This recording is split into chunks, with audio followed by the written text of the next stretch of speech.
सूरदास छवि कह लग वर्णु, तो उनको सब दिखाई देता है कि अब कृष्ण ने मिट्टी खाई है, अब माता उसका मुंह खुलवा रही हैं, अब डंडे से उनको धमका रही हैं, तो उसको वैसे तो दिखता नहीं है, तो उसको ये सब कैसे दिखा? तो तम सेतुम तीर्थवा, उस ब्रह्म को प्राप्त करके जो अंधा है वो भी आनंद हो जाता है। तो यहाँ पर सेतु का मतलब क्या है? परमात्मा, ये बताना चाह रहे हैं। तो सेतु है तो उसके पार भी कुछ होना चाहिए, ये अपने मतलब की बात है, बस इतना मैं उसमें पढ़वाना चाह रही थी। यदि ही ब्रह्म सेतु अस्ति, पूर्व पक्षी कह रहा है कि यदि ये ब्रह्म ही सेतु है, तर्हि सेतोः परम स्थान क्षेत्र उद्यान आदिवत अन्येन केनचित ब्रह्मणो भिन्नेन भवितव्यम। यदि इन सारे प्रसंगों में ये जो ऊपर 3 प्रमाण दिए, 2 छांदोग्योपनिषद के और एक कठोपनिषद का, तो कह रहे हैं यदि ही ब्रह्म सेतु अस्ति, इन सब में ब्रह्म ही एक सेतु है, ब्रह्म को सेतु के रूप में कहा है। तो कह रहे हैं यदि ब्रह्म सेतु अस्ति तर्हि सेतोः परम स्थान क्षेत्रादि अन्नादिवत, तो सेतु के उस पार कुछ स्थान होते हैं, कुछ खेत खलियान होते हैं जिनमें अन्न आदि होता है, तो तभी तो सेतु पार करके वहां जाते हैं। तो कह रहे ऐसे ही इस ब्रह्म से भी परे कुछ तो कुछ केनचित ब्रह्मणो भिन्नेन भवितव्यम, कुछ उस ब्रह्म से भिन्न भी होना चाहिए, ये इनका आशंका है पूर्व पक्षी की, कि भाई जिस ब्रह्म को मोक्ष में प्राप्त करने की आप बात कह रहे हो ना, तो ये अपने आप में अंतिम चीज नहीं है, उससे भी परे कुछ होना चाहिए, हमें ऐसे लगता है। क्योंकि ब्रह्म को तो सेतु कहा है, और सेतु तो तरने के लिए होता है, कहीं दूसरे और आगे जाने के लिए होता है, तो ऐसा इनका है। दूसरा इन्होंने क्या कहा था? उन्मान से, उन्मान के बारे में प्रमाण मिलता है, तो इससे भी पता लगता है कुछ उस ब्रह्म से और है, अतिरिक्त है। कैसे? उन्मान व्यपदेश, अयम आत्मा ब्रह्म सोयम आत्मा चतुष्पाद, ये मांडुक्य उपनिषद में कहा है। अयम आत्मा ब्रह्म, ये आत्मा क्या है? ब्रह्म है। और सोयम आत्मा, तो ये जो परमात्मा है, ब्रह्म जो है, ये चतुष्पाद, 4 पाद वाला है। तो उन्मान हो गया ना, कितना है वो? पादो अस्य विश्वभूतानि त्रिपादस्य अमृतम दिवी, वेद कह रहा है कि ये सारे संपूर्ण विश्वानि भूतानि अस्य पादः, ये सारे जितने भी लोक लोकांतर हैं, प्राणी हैं, भूत हैं, ये सब तो इसका एक पाद है। तो एक पाद तो चलो हमें दिख रहा है, फिर बाकी 3 पाद तो उससे परे होने चाहिए, तो इससे भी पता लग रहा है। और आगे दूसरा प्रमाण दे रहे हैं, ब्रह्मणस्ते पादम ब्रवाणी, मैं ये जो ब्रह्म है उसके पादम ब्रह्माणी, एक पाद के बारे में अब बताता हूं कि उसके एक पाद क्या है, उसका दूसरा पाद क्या है, तीसरा, चौथा, ऐसे। तो ये भी छांदोग्य उपनिषद में वर्णन है।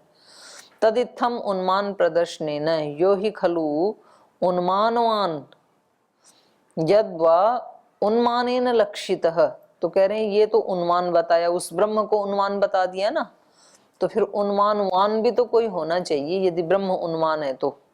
यद्वा उन्मानेन लक्षित, जो उस उन्मान से लक्षित है, स किल उन्मानेभ्य पादाख्येभ्य भिन्नो अस्ति इति गम्यते, जो उस उन्मान तो ब्रह्म हो गया, और उस उन्मान से जो भिन्न है, उन्मानेभ्य पादाख्येभ्य, इस उन्मान से जिसका 4 पाद बताए हैं, या एक पाद में ये सारे भूत बताए हैं, उससे भिन्न भी कुछ है, इति गम्यते ही।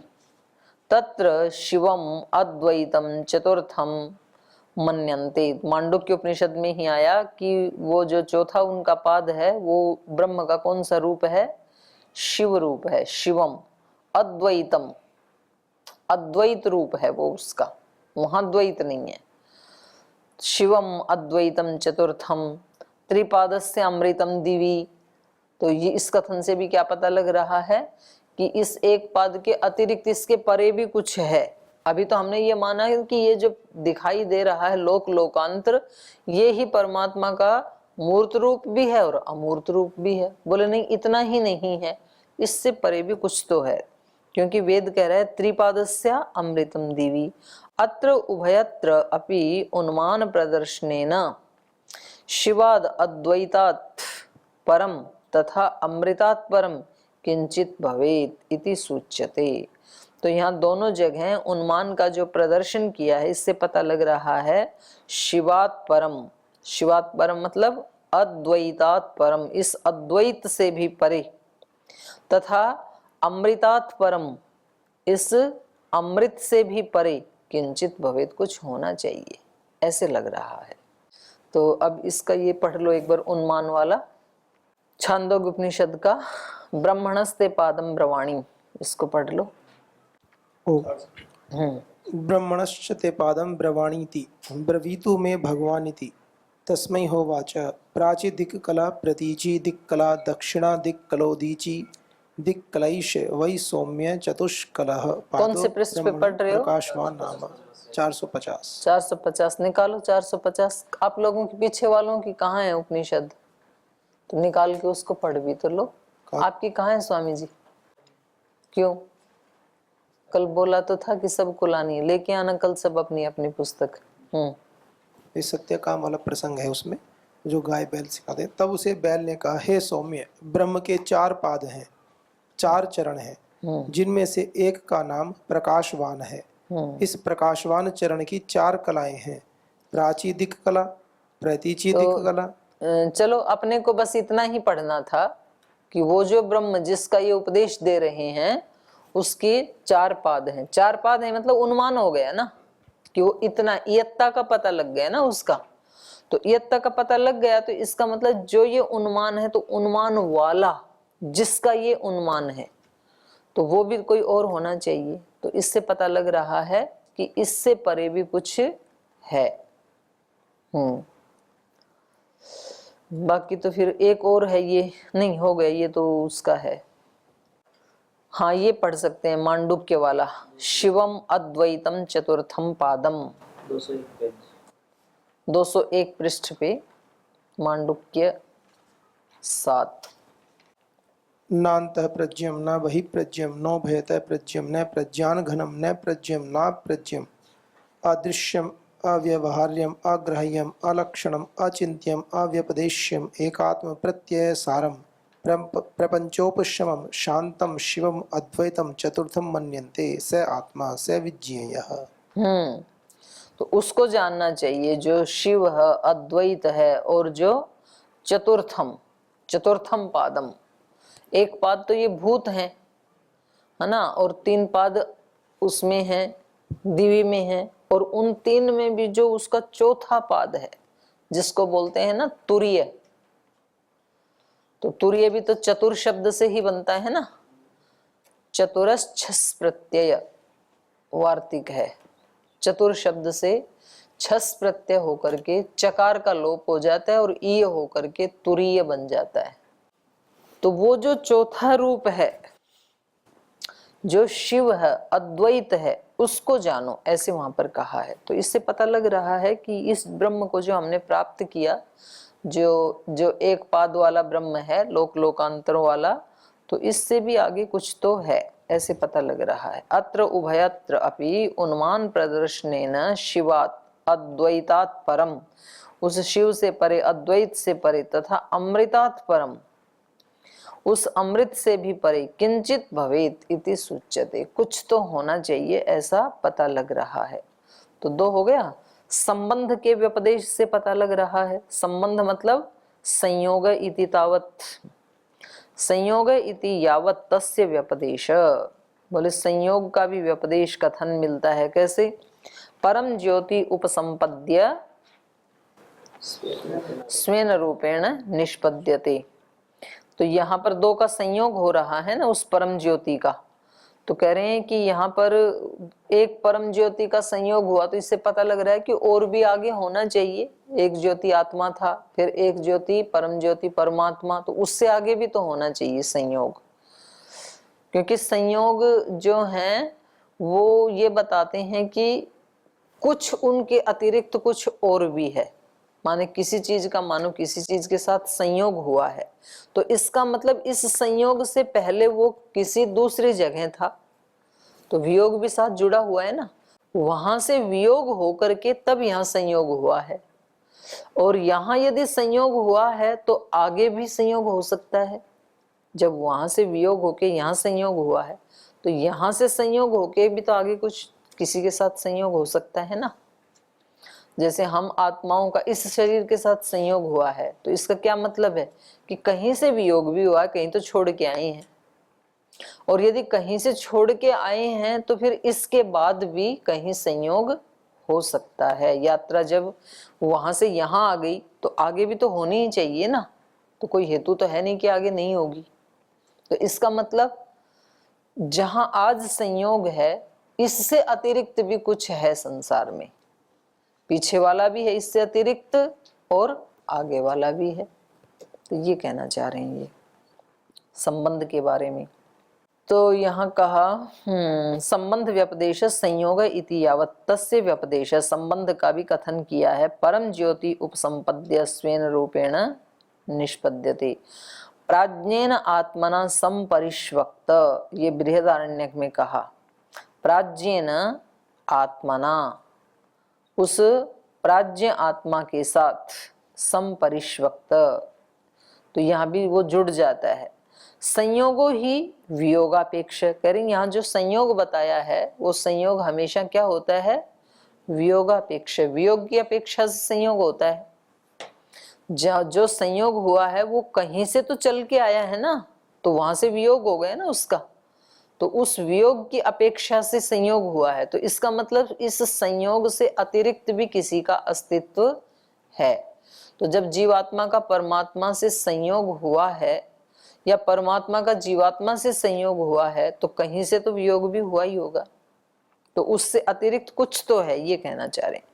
कस्यापि प्राप्तौ संयोगेवा, किसी भी चीज की प्राप्ति में या संयोग होने में पूर्व प्राप्तात् वियोगो भवति, पहले जो प्राप्त था उससे वियोग होता है। ततः प्राप्तादपि वियोगेन भाव्यम एव, तो अब जो प्राप्त हुआ है उस प्राप्त से भी वियोग होना ही चाहिए। एवं उत्तरोत्तर प्राप्तौ, तो इस प्रकार से उत्तरोत्तर प्राप्ति में क्या पता लग रहा है कि इस ब्रह्म से भी परे कुछ तो है। जैसे ये एक उदाहरण दे रहे हैं, लौकिक उदाहरण दे रहे हैं। यात्रायाम यद एकम नगरम प्राप्तम नगरांतरम न प्राप्तव्यम इति न वक्तुम शक्यते। जैसे यात्रा आप कर रहे हैं, अभी जा रहे हैं, तो पहले हरिद्वार का परित्याग करके दिल्ली नगर को प्राप्त करेंगे। तो दिल्ली को प्राप्त करके ये नहीं है कि दिल्ली अंतिम है, जब हरिद्वार छोड़ के दिल्ली को प्राप्त कर सकते हैं, तो दिल्ली के अतिरिक्त भी कोई होगा स्थान जो दिल्ली को छोड़ के उसको प्राप्त किया जा सकता है। ये नहीं कह सकते हैं कि बस आगे और किसी नगर को प्राप्त नहीं करेंगे, ऐसा नहीं कह सकते हैं। यात्रायाम यद एकम नगरम प्राप्तम, जो एक नगर को प्राप्त कर लिया, तो नगरांतरम न प्राप्तव्यम इति न वक्तुम शक्यते, उसके अतिरिक्त किसी नगरांतर को प्राप्त नहीं करेंगे, ये नहीं कह सकते। तथैव ब्रह्म प्राप्तौ सत्ताम सत्याम, ब्रह्म की प्राप्ति होने पर न ततः वियोगो, वहां से वियोग नहीं होगा, न अन्यस्य प्राप्ति संबंध इति, और किसी अन्य के साथ प्राप्ति संबंध नहीं होगा, इति न वक्तुम शक्यते, ऐसा नहीं कहा जा सकता। तो इससे क्या पता लगा, इस ब्रह्म से भी अतिरिक्त कुछ तो और है। तो तीन के बारे में प्रमाण देकर के इन्होंने अपना आशंका अभिव्यक्त कर दी। सेतु उन्मान संबंध। अगला है भेद व्यपदेश। विष्णोर यत् परमम पदम, तो यहां पर भेद का व्यपदेश किया गया। क्या? विष्णोर यत् परमम पदम, उसको प्राप्त करता है जो विष्णु का परम पद है, उसको प्राप्त करता है ये जीवात्मा। तो एक हो गया विष्णु, और एक हो गया विष्णु का पद, और एक हो गया विष्णु का परम पद। तो भेद हो गया है ना। विष्णु को प्राप्त करके ऐसे नहीं कहा, तो विष्णु तो मतलब ब्रह्म हो गया, और विष्णु का परम पद वो उस ब्रह्म से कुछ अतिरिक्त हो गया। तो यहाँ पर भेद का व्यपदेश है। विष्णोर यत् परमं पदम, ये कठोपनिषद में है। अत्र विष्णोरपि भिन्नम परमम अभीष्टम सूच्यते। यहाँ विष्णु और विष्णु से भिन्न क्या है? परमम। उस परम, वो हमारा अभीष्ट है। हमें किसको प्राप्त करना है? विष्णु को प्राप्त नहीं करना, विष्णु के परम पद को प्राप्त करना है। उसका भी जो परमम, उसका भी जो श्रेष्ठ है विष्णु का भी, उसको हमें प्राप्त करना है। तो यहाँ पर भेद हो गया। तो इससे ये पता लगा कि उस विष्णु से अतिरिक्त भी कुछ तो है। अथ य एषो अंतर अक्षिणी पुरुषो दृश्यते, अथ य एषो आदित्ये हिरण्मयः पुरुषो दृश्यते, अत्र शरीरे व्यापकात् भिन्नः पुरुष आदित्य वर्तमानो वर्ण्यते।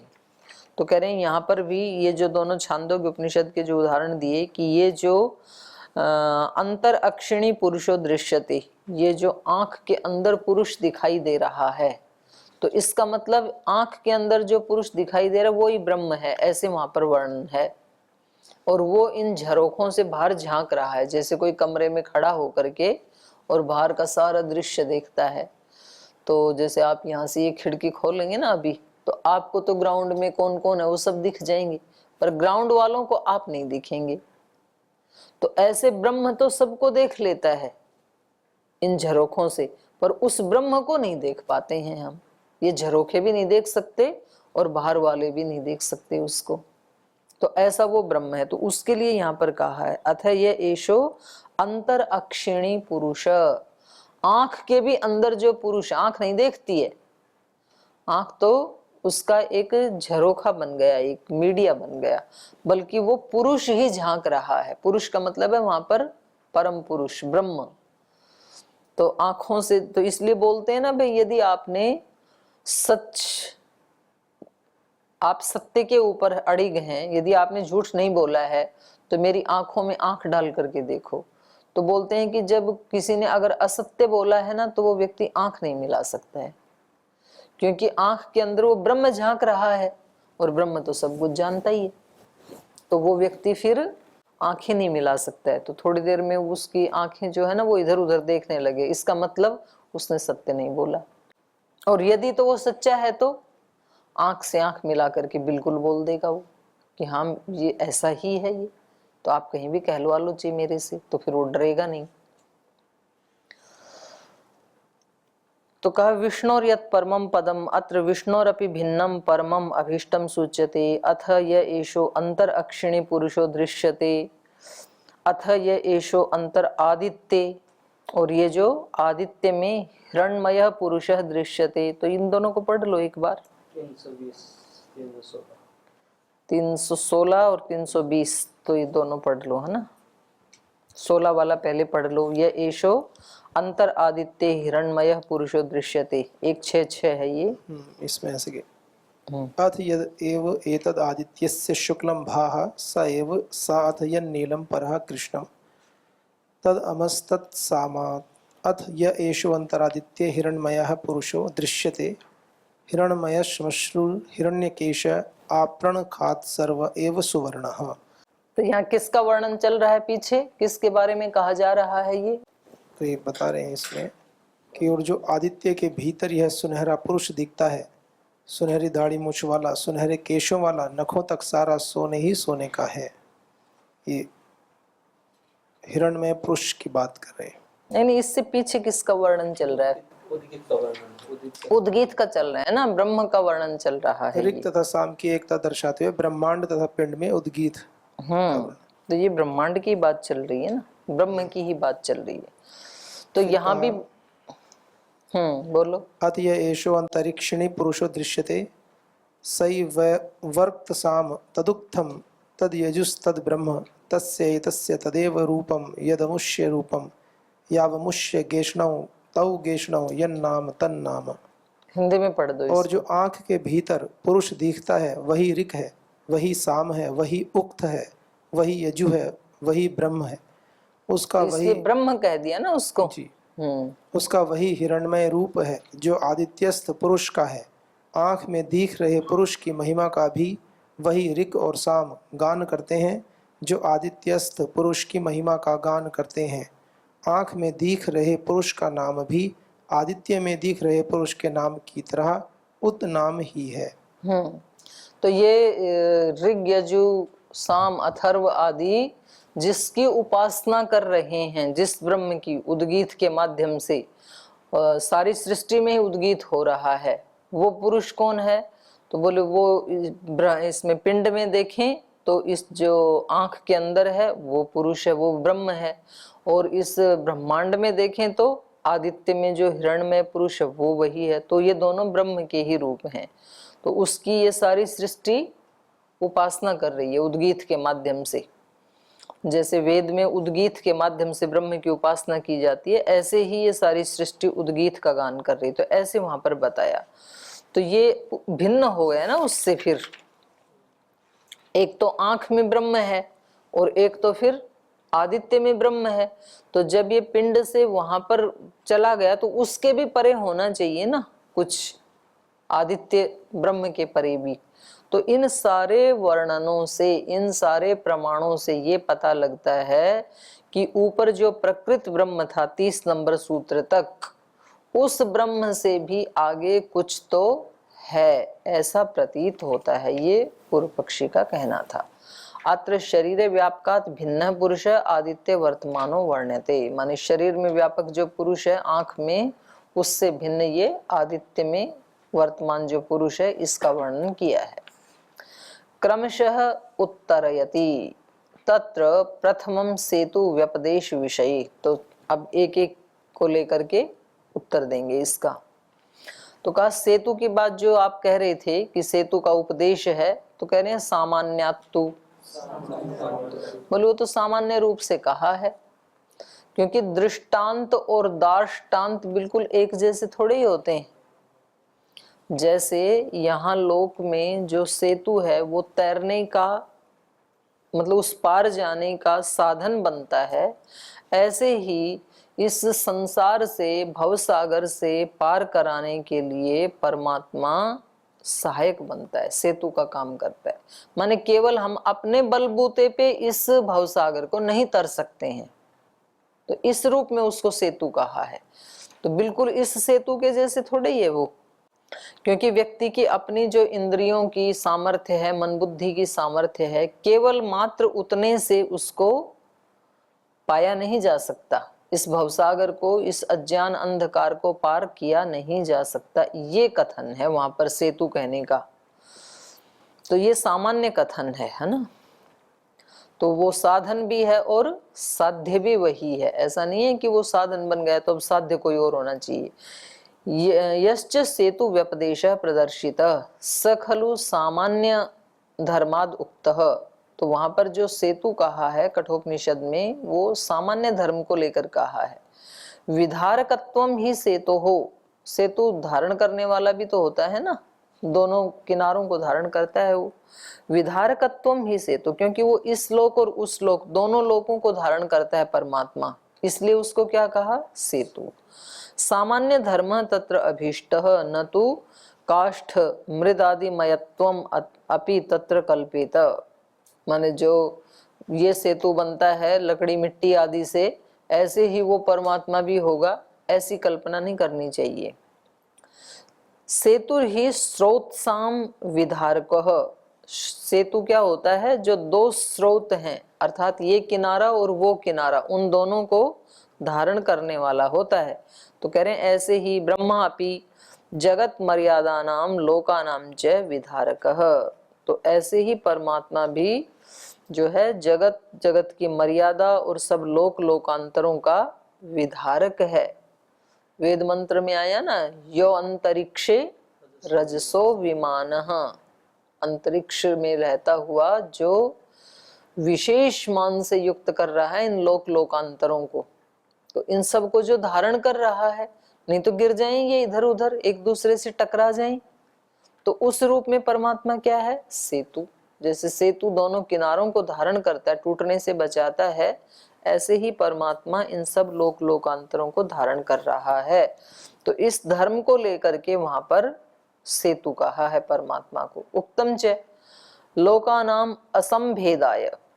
तो छांदोग्य उपनिषद में ये कहा ही है, इन सारे लोक लोकांतरों के असंभेदाय, ये इनमें भेद ना हो जाए, ये नष्ट भ्रष्ट ना हो जाए, इसके लिए वहां पर परमात्मा का वर्णन किया गया है।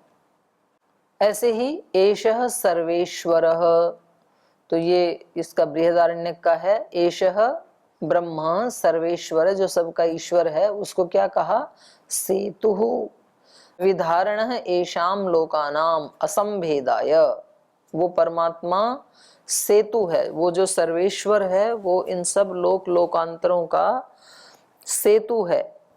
किस लिए, असंभेदाय, ताकि ये नष्ट भ्रष्ट ना हो जाए। तो इसको देख लो एक बार, है ना। दोनों का छंदोग्य में 614 नंबर, छांदोग्य में 614 नंबर निकालो। ये बता रहे हैं, अथ ये आत्मा स सेतुर विधृति रेशाम लोकानाम असंभेदाय न एतम सेतुम। बस इतना ही बोलो, इसका अर्थ बोलो। तो अमृत और मर्त्य लोक आपस में एक दूसरे से टूट न जाए, इस हाँ। हेतु यह आत्मा एक पुल के समान है। हाँ, तो ये आत्मा का मतलब यहाँ पर परमात्मा, क्योंकि यह- मर्त्यलोक और अमृत लोक, उन दोनों को अपने अपने स्थान पे रख के जोड़ने वाला, विधारण करने, विशेष रूप से धारण करने वाला, असंभेदाय, ये नष्ट भ्रष्ट ना हो जाएं, इसके लिए उस परमात्मा को सेतु कहा है। और इसका बोलो बृहदारण्यक का बोलो। 906। एष सर्वेश्वर एष भूपति भूताधिपति एष भूतपाल एष सेतुर्विधरण एषाम लोकानाम असंभेदाय तमेतम वेदानुवचनेन। काफी बड़ा अनुच्छेद है इसमें। इतना ही पढ़ लो ऊपर वाला जी। और ये पुस्तक में भी फिर विधरण कर लेना ना, विधारण लिखा हुआ है ना, ईश सर्वेश्वर ईश विधरण, इसका हिंदी में पढ़ो। तो कह रहे हैं कि यह वह सर्वेश्वर है, भूताधिपति है, भूतपाल है, वही तो सब लोगों को आपस में मिलाने वाला पुल है। आत्मा ही तो कभी यहाँ जन्म लेकर कभी वहाँ जन्म लेकर लोगों को मिलाए रखता है, नहीं तो भिन्न भिन्न लोक भिन्न भिन्न ही न बने रहें। ब्राह्मण लोग उसी आत्मा को वेद के अनुवचन से यज्ञ दान तप उपवास से जानने का प्रयत्न करते हैं। फिर आगे तो विषय दूसरा हो गया। तो ये आत्म कहने से आत्मपरक परमात्म परक दोनों हो जाएगा, है ना। वह सर्वेश्वर है, भूताधिपति है। पर सर्वेश्वर शब्द जो है वो आत्मा के लिए नहीं हो सकता है, वो परमात्मा के लिए हो सकता है, सबका ईश्वर। तो यहाँ पर उसी को ही सेतु कहा, उसी को ही विधरण कहा। तो वो ये क्या है जो आपने सेतु कह करके जो कहा था कि उससे भी भिन्न कुछ होना चाहिए, तो ये आपका कथन उचित नहीं है। यहाँ पर जो सेतु का उपदेश किया है वो सामान्यातु, सामान्य रूप से किया गया है। उन्मान विशेषण भी दिए हैं, सर्वस्य वशी, सर्वस्य ईशानः, सर्वस्य अधिपति, तो यह परमात्मा के लिए है। हाँ, तो ये सब परमात्मा का ही वर्णन है। तो ये सेतु जो कहा था वो सामान्य धर्म को लेके कहा था। उन्मान व्यपदेशस्य समाधानम, अब दूसरा जो इन्होंने उन्मान शब्द को लेकर के और जो आपत्ति उठाई उसका समाधान दे रहे हैं। तो ये हम कल पढ़ेंगे। आज समय हो गया, यहीं विराम लेंगे।